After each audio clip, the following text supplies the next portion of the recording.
युधिष्ठिर लोमश ऋषि से पूछते हैं, हे मुनिवर, राजा भगीरथ गंगा को किस प्रकार पृथ्वी पर लेकर आए? कृपया आप हमें इस कथा को विस्तार पूर्वक सुनाइए। लोमश ऋषि ने कहा, महाराज, इक्ष्वाकु वंश में सगर नामक एक बहुत ही प्रतापी राजा हुए। उनके वैदर्भी और सभ्या नामक 2 रानियां थीं। राजा सगर ने कैलाश पर्वत पर दोनों रानियों के साथ जाकर भगवान शंकर की घोर आराधना की। उनकी तपस्या से प्रसन्न होकर भगवान शंकर ने उनसे कहा कि हे राजन, तुमने पुत्र प्राप्ति की कामना से मेरी आराधना की है, अतएव मैं तुमको वरदान देता हूँ कि तुम्हारी एक रानी के 60,000 पुत्र होंगे, किंतु दूसरी रानी से तुम्हारा वंश चलाने वाला एक संतान ही होगा। इतना कहकर शंकर भगवान अंतर्ध्यान हो जाते हैं। समय बीतने पर सभ्या ने एक अत्यंत रूपवान पुत्र को जन्म दिया और वैदर्भी के गर्भ से एक तुम्बी उत्पन्न हुई, जिसे फोड़ने पर 60,000 पुत्र निकले।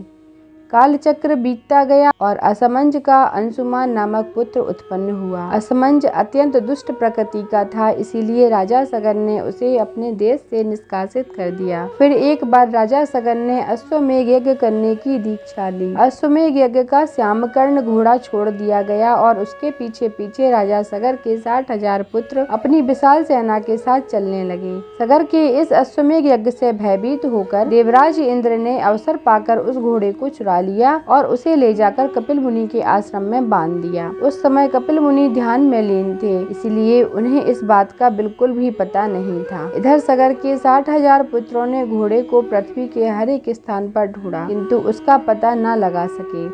वे घोड़े को खोजते हुए पृथ्वी को खोदकर पाताल लोक तक पहुंच गए, जहां अपने आश्रम में कपिल मुनि तपस्या कर रहे थे और वहीं पर यह घोड़ा बंधा हुआ था। सगर के पुत्रों ने यह समझ लिया कि घोड़े को कपिल मुनि ने चुरा लिया है। कपिल मुनि को कटु वचन सुनाना उन्होंने आरंभ कर दिया। अपने निरादर से कुपित होकर कपिल मुनि ने राजा सगर के 60,000 पुत्रों को अपने क्रोधाग्नि से भस्म कर दिया। जब सगर को नारद मुनि के द्वारा अपने 60,000 पुत्रों को भस्म हो जाने का समाचार मिला, तो वे अपने पौत्र अंशुमान को बुलाकर बोले कि बेटा, तुम्हारे 60,000 दादाओं को मेरे कारण कपिल मुनि की क्रोधाग्नि में भस्म हो जाना पड़ा है। अब तुम कपिल मुनि के आश्रम में जाकर उनसे क्षमा प्रार्थना करके उस घोड़े को वापस लेकर आओ। अंशुमान अपने दादाओं के बनाए हुए रास्ते से चलकर कपिल मुनि के आश्रम में जा पहुँचे।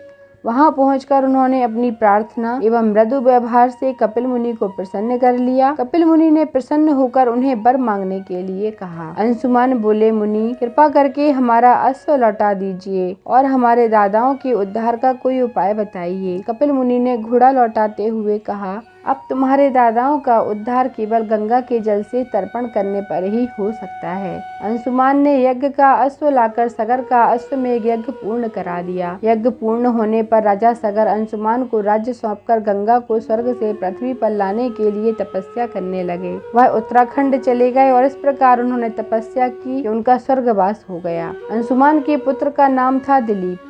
दिलीप के बड़े होने पर अंशुमान भी दिलीप को राज्य सौंपकर गंगा को स्वर्ग से पृथ्वी पर लाने के उद्देश्य से तपस्या के लिए उत्तराखंड चले गए, किंतु वे भी गंगा को स्वर्ग से पृथ्वी पर लाने में सफल न हो सके। दिलीप के पुत्र का नाम था भगीरथ। भगीरथ के बड़े होने पर दिलीप ने भी अपने पूर्वजों का अनुगमन किया, किंतु गंगा को लाने में उन्हें भी सफलता हाथ नहीं लगी। अंततः भगीरथ की तपस्या से गंगा मैया प्रसन्न हुई और उनसे वरदान मांगने के लिए कहा गया। भगीरथ ने हाथ जोड़कर कहा कि हे माता, मेरे 60,000 पुरखों के उद्धार हेतु आप पृथ्वी पर अवतरित होने की कृपा करिए। इस पर गंगा ने कहा, बस मैं तुम्हारी बात मानकर पृथ्वी पर अवश्य आऊंगी, किंतु मेरे वेग को भगवान शिव के अतिरिक्त और कोई सहन नहीं कर सकता, इसलिए तुम पहले भगवान शिव को प्रसन्न करो।